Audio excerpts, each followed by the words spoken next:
pomp and splendor, and Emma, bidding Normandy and her now alienated children farewell, was conducted in state to the royal palace in London. We must now pass over with a very few words a long interval of 20 years. It was the period of Canute's reign, which was prosperous and peaceful. During this period Emma's Norman sons continued in Normandy. She had another son in England a few years after her marriage, who was named Canute, after his father, but he is generally known in history by the name of Hardicanute, the prefix being a Saxon word denoting energetic or strong. Canute had also a very celebrated minister in his government named Godwin. Godwin was a Saxon of a very humble origin, and the history of his life constitutes quite a romantic tale. He was a man of extraordinary talents and character, and at the time of Canute's death he was altogether the most powerful subject in the realm.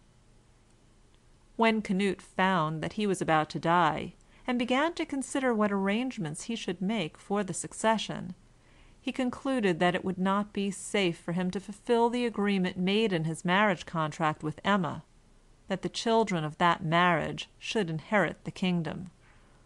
For Hardicanute, who was entitled to succeed under that covenant, was only about 16 or 17 years old, and consequently too young to attempt to govern.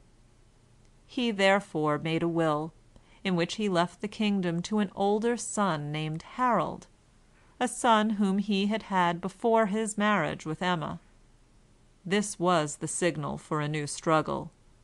The influence of the Saxons, and of Emma's friends, was of course in favor of Hardicanute, while the Danes espoused the cause of Harold.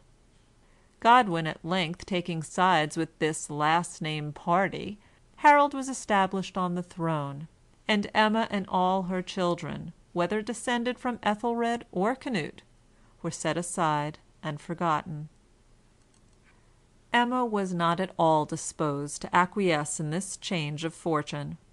She remained in England, but was secretly incensed at her second husband's breach of faith towards her, and as he had abandoned the child of his marriage with her for his former children, she now determined to abandon him for hers.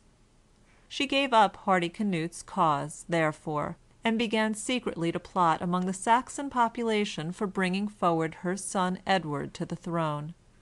When she thought that things were ripe for the execution of the plot, she wrote a letter to her children in Normandy, saying to them that the Saxon population were weary of the Danish line, and were ready, she believed, to rise in behalf of the ancient Saxon line, if the true representative of it would appear to lead them. She, therefore, invited them to come to London and consult with her on the subject. She directed them, however, to come, if they came at all, in a quiet and peaceful manner, and without any appearance of hostile intent, inasmuch as anything which might seem like a foreign invasion would awaken universal jealousy and alarm. When this letter was received by the brothers in Normandy, the eldest, Edward, declined to go, but gave his consent that Alfred should undertake the expedition if he were disposed. Alfred accepted the proposal. In fact, the temperament and character of the two brothers were very different. Edward was sedate, serious, and timid. Alfred was ardent and aspiring. The younger therefore decided to take the risk of crossing the Channel, while the elder preferred to remain at home. The result was very disastrous. Contrary to his mother's instructions, Alfred took with him quite a troop of Norman soldiers. He crossed the Channel in safety, and advanced across the country some distance toward London. Harold sent out a force to intercept him. He was surrounded, and he himself and all his followers were taken prisoners. He was sentenced to lose his eyes, and he died in a few days after the execution of this terrible sentence, from the mingled effects of fever, and of mental anguish and despair. Emma fled to Flanders. Finally, Harold died, and Hardicanute succeeded him. In a short time Hardicanute died, leaving no heirs, and now, of course, there was no one left to compete with Emma's oldest son Edward, who had remained all the time quietly in Normandy. He was accordingly proclaimed king. This was in 1041.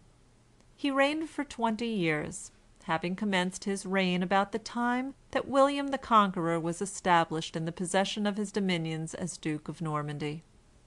Edward had known William intimately during his long residence in Normandy, and William came to visit him in England in the course of his reign.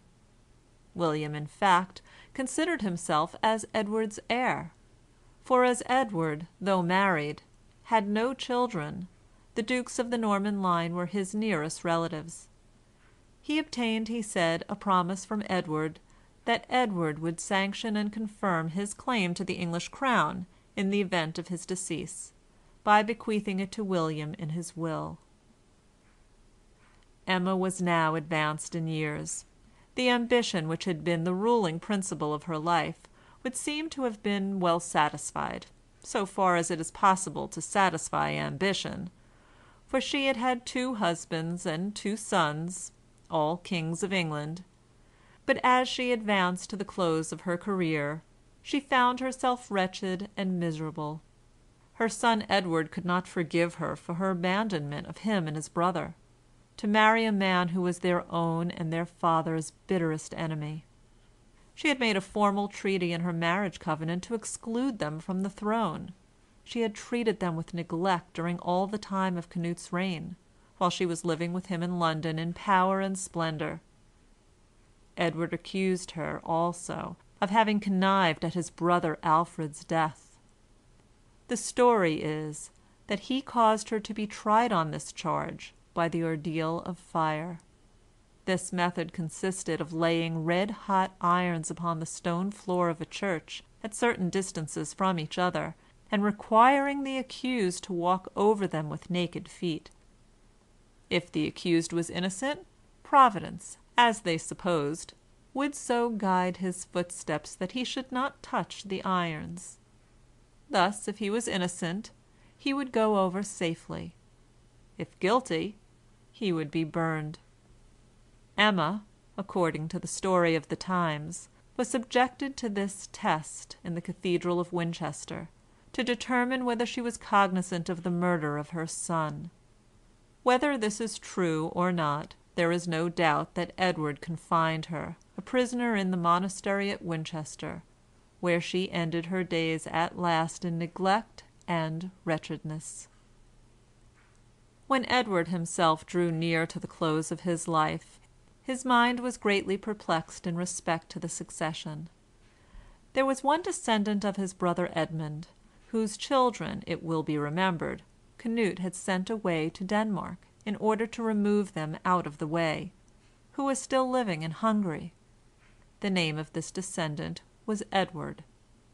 He was in fact the lawful heir to the crown, but he had spent his life in foreign countries and was now far away, and in the meantime the Earl Godwin, who had been already mentioned as the great Saxon nobleman who rose from a very humble rank to the position of the most powerful subject in the realm, obtained such an influence and wielded so great a power that he seemed at one time stronger than the king himself.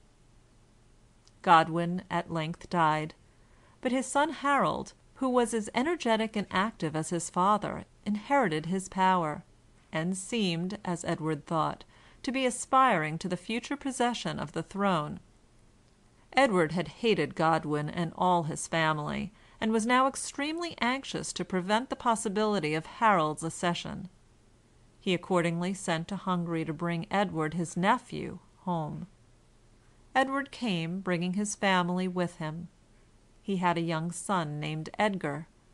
It was King Edward's plan to make arrangements for bringing this Prince Edward to the throne after his death, that Harold might be excluded. The plan was a very judicious one, but it was unfortunately frustrated by Prince Edward's death, which event took